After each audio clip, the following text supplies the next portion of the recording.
ESI திட்டத்தில் தங்களது தொழிலாளர்களை பதிவு செய்ய நிறுவனங்களுக்கு மத்திய அரசு புதிதாக 2 சலுகைகள் வழங்கியுள்ளதாக தமிழ்நாட்டிற்கான இஎஸ்ஐயின் மண்டல இயக்குநர் மணி தெரிவித்தார்.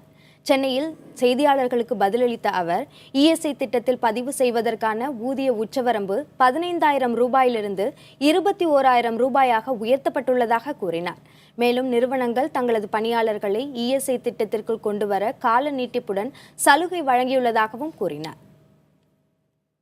எந்த ஒரு தொழிற்சாலையோ வணிக நிறுவனமோ 10 பேர் இருந்தால் கம்பல்சரியாக இஎஸ்ஐ ஆக்டில் கவர் பண்ணிக்கணும். தெரிந்தோ தெரியாமலோ சில பேர் இருந்தாலும் தொழில் பண்ணி கொண்டு இருந்தாலும் அவங்க இஎஸ்ஐ ஆக்டில் கவர் பண்ணாமல் இருப்பாங்க. அந்த மாதிரி தொழில் முனைவோர், அந்த மாதிரி ப்ரொப்ரேட்டர் பார்ட்னர்ஷிப் உள்ள கம்பெனிக்கெல்லாம் இது ஒரு ஆப்ஷன் கொடுத்துருக்கோம். இந்த 3 மாதம் கிட்டத்தட்ட 100 நாள் பீரியடுக்குள்ளே அவங்க ரிஜிஸ்டர் பண்ணாங்கன்னா அவங்க என்றைக்கு ரிஜிஸ்டர் பண்ணுறாங்களோ அன்னிலேருந்து இஎஸ்ஐ ஆக்டுக்குள்ளே வந்த மாதிரி நாங்கள் எடுத்துப்போம். அவங்களே பேக் டேட் கொடுத்தாலும் கொடுக்கலாம். நாங்கள் அதுக்கு பின்னாடி உள்ள பீரியடுக்கெலாம் கான்ட்ரிபியூஷன் கொடுங்க, இது கொடுங்கன்னு நாங்கள் கேட்க மாட்டோம்.